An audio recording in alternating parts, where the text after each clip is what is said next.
Hello ವೀಕ್ಷಕರೇ, ತಮ್ಮೆಲ್ಲರಿಗೂ Shashi recipes ಇನ್ ಕನ್ನಡ ಚಾನೆಲ್ಗೆ ಸ್ವಾಗತ.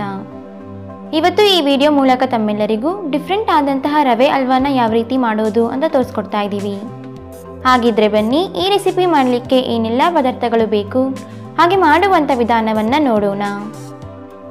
ಮೊದಲಿಗೆ ಒಂದು ಪಾತ್ರೆನ ಬಿಸಿ ಮಾಡಿಕೊಂಡು 3.5 ಬೌಲಷ್ಟು ನೀರನ್ನ ಸೇರಿಸ್ಕೊತಾ ಇದ್ದೀವಿ.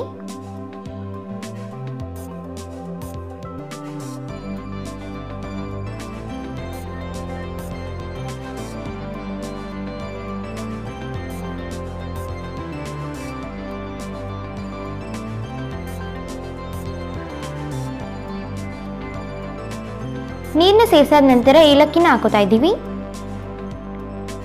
ಈಗ ಇದನ್ನ ಚೆನ್ನಾಗಿ ಕುದಿಸ್ಕೊಳ್ಳೋಣ. ನೀರು ಚೆನ್ನಾಗಿ ಕುದ್ದಾದ ನಂತರ ಫ್ಲೇಮ್ನ ಆಫ್ ಮಾಡ್ಕೋತಾ ಇದ್ದೀವಿ. ನಂತರ ಒಂದು ಪ್ಯಾನ್ನ ಬಿಸಿ ಮಾಡಿಕೊಂಡು ತುಪ್ಪನ ಸೇರಿಸ್ಕೊತಾ ಇದ್ದೀವಿ.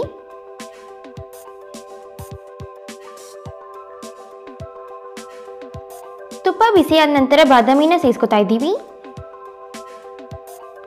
ಜೊತೆಗೆ ಗೋಡಂಬಿನೂ ಸಹ ಹಾಕೋತಾ ಇದ್ದೀವಿ. ಈಗ ಇದನ್ನ ಲೋ ಫ್ಲೇಮಲ್ಲೇ ಚೆನ್ನಾಗಿ ಫ್ರೈ ಮಾಡ್ಕೊಳ್ಳಿ.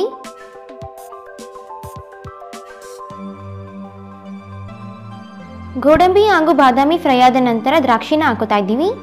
ಈಗ ಇದನ್ನು ಸಹ ಚೆನ್ನಾಗಿ ಫ್ರೈ ಮಾಡ್ಕೊಳ್ಳಿ.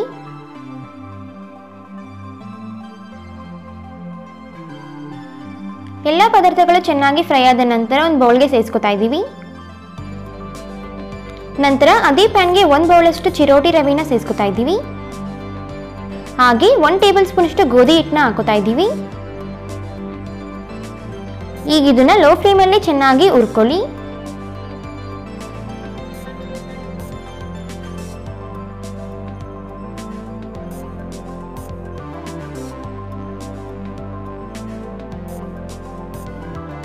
ರವೆನ ಈ ರೀತಿ ಲೋ ಫ್ಲೇಮಲ್ಲೇ ಹುರ್ಕೊಂಡಿದ ನಂತರ ಬಿಸಿ ಮಾಡಿದಂತಹ ನೀರನ್ನ ಸೇರಿಸ್ಕೊತಾ ಇದ್ದೀವಿ.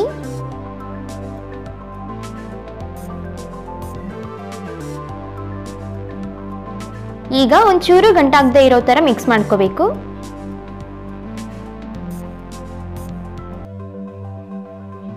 ನೀರು ಇಂಗೋವರೆಗೂ ಚೆನ್ನಾಗಿ ಮಿಕ್ಸ್ ಮಾಡ್ತಾ ಫ್ರೈ ಮಾಡ್ಕೋಬೇಕು. ಈಗ ಇದನ್ನ ಲೋ ಫ್ಲೇಮಲ್ಲೇ 1 ನಿಮಿಷ ಹಾಗೆ ಬಿಡೋಣ.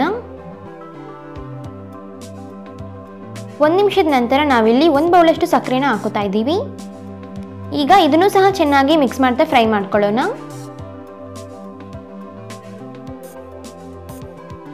ಸಕ್ಕರೆ ಕಂಪ್ಲೀಟ್ ಆಗಿ ರವೆ ಜೊತೆ ಬೆರೆಯೋ ಥರ ಮಿಕ್ಸ್ ಮಾಡ್ಕೋಬೇಕು. ನೋಡಿ, ಈ ರೀತಿ ಮಿಕ್ಸ್ ಮಾಡ್ಕೋಬೇಕು. ಈಗ ಫ್ರೈ ಮಾಡಿದಂತಹ ಡ್ರೈ ಫ್ರೂಟ್ಸ್ನ ಹಾಕೋತಾ ಇದ್ದೀವಿ. ಜೊತೆಗೆ 1 ಟೇಬಲ್ ಸ್ಪೂನ್ ಅಷ್ಟು ತುಪ್ಪನೂ ಸಹ ಹಾಕೋತಾ ಇದ್ದೀವಿ. ಈಗ ಇದನ್ನ ಚೆನ್ನಾಗಿ ಮಿಕ್ಸ್ ಮಾಡ್ಕೊಳ್ಳೋಣ.